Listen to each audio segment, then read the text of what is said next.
반갑습니다.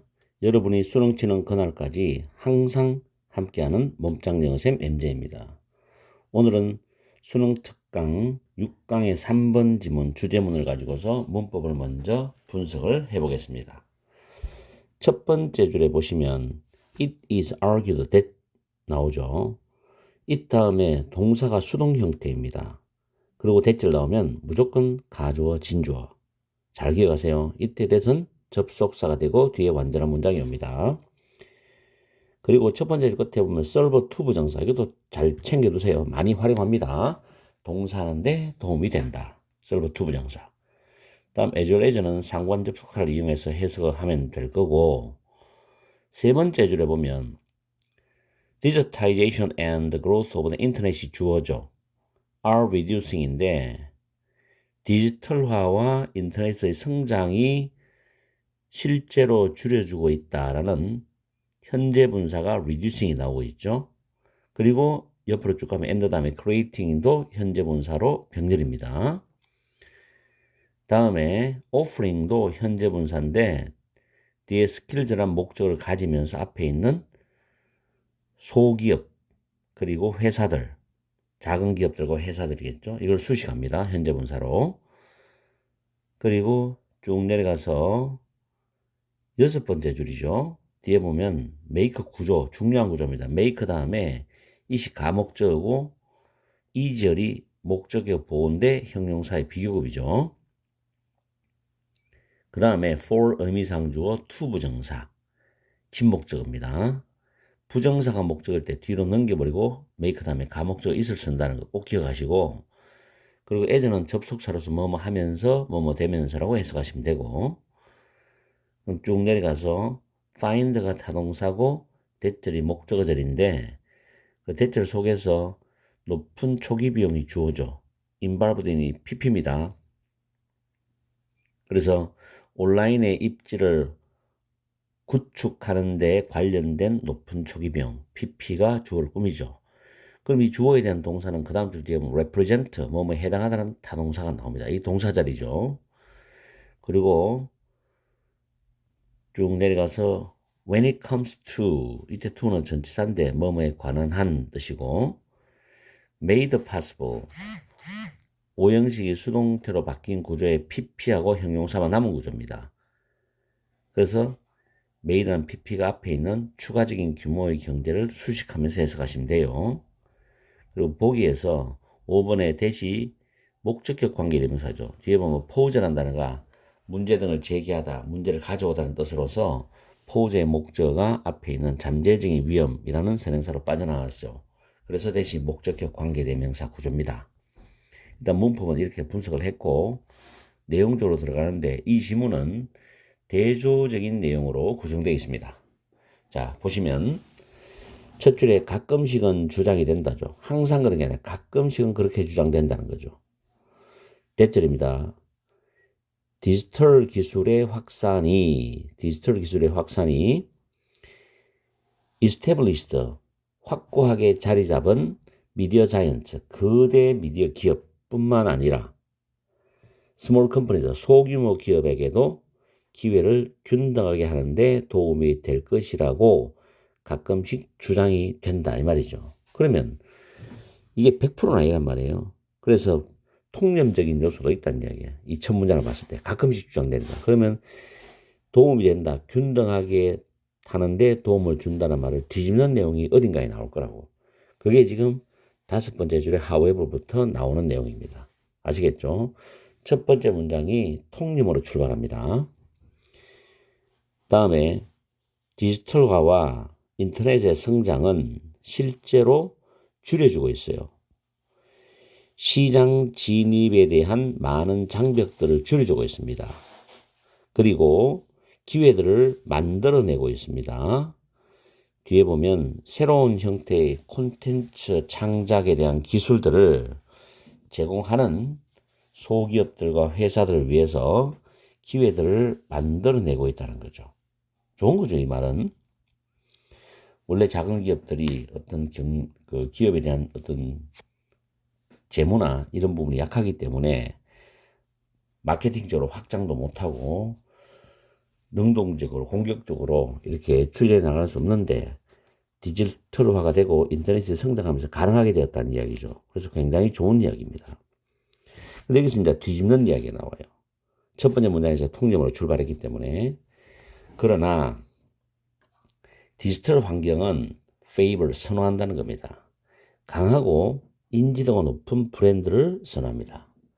결국 디지털 환경이 된다 하더라도 사회적으로 대기업이라든지 사람의 인지도가 높은 브랜드를 사람들은 선호한다는 거죠. 그러면서 하나의 영국의 출판에 있는 임원의 말에 따르면은 브랜드는 더 쉽게 만들어준대.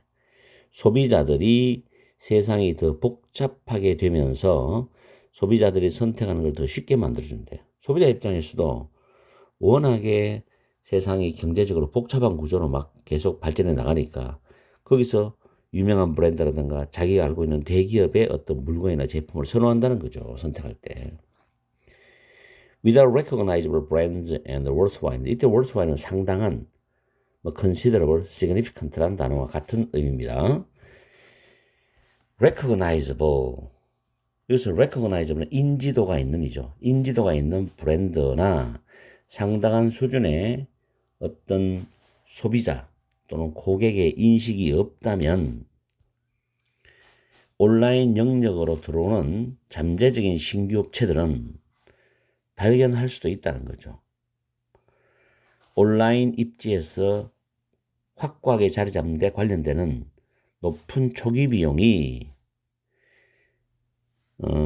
시장의 진입에 대한 실제적인 그 방해물에 해당이 된다. 엄청난 비용이 드니까 그게 굉장히 어려운 부분이 된다. 이런 뜻입니다. 괄호 안에는 전통적인 미디어에 관한 광범위한 캠페인을 수반하는, 이거는 해석 안 하셔도 돼요. 물론 디지털화가 되지 않아도 작은 기업이 마케팅 영역에서 입지를 다지려면 엄청난 비용이 들어가잖아요. 그렇게 이해하시면 됩니다.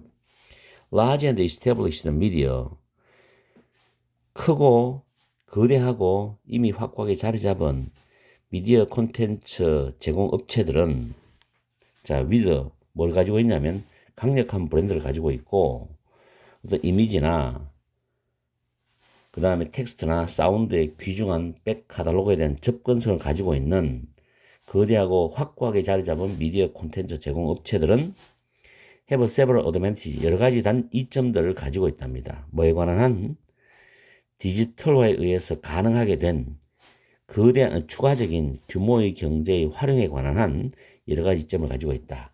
여기서 규모의 경제라는 것은 물건 하나를 생산할 때 그 단가가 있을 거 아니에요. 그런데 이걸 대량으로 생산하면 그 하나에 대한 생산 비용이 낮아진다는 겁니다. 이게 바로 규모의 경제입니다. 그러니까 디지털화가 되든 안 되든 간에 거대 기업, 대기업들은 물건 생산하는데 단가를 낮출 수밖에 없죠. 그러나 이제 소기업은 그게 힘들어진다는 이야기죠.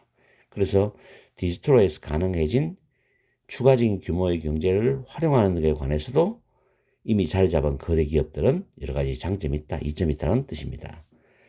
결국에는 디지털화가 좋은 면도 있지만 그래도 대기업이나 브랜드 있는 이미지를 소비자들이 선호한다는 내용이죠.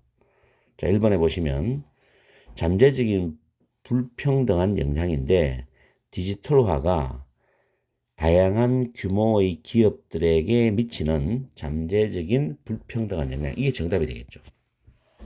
2번에 보시면 카머스는 상업, 거래, 무역인데 여기서 거래 정도로 해석하세요. 온라인 거래에 있어서 전통적인 마케팅 전략의 유용성, 이러면 아니죠. 세 번째, 현대 디지털 브랜딩 기법에 있어서의 매력적인 이미지 역할도 아니죠. 네 번째, 전략적인 파트너십을 통해서, 이 말 틀렸죠? 전략적인 파트너십을 통하여 시장 확장 기회, 통한 시장 확장 기회, 이것도 아니죠.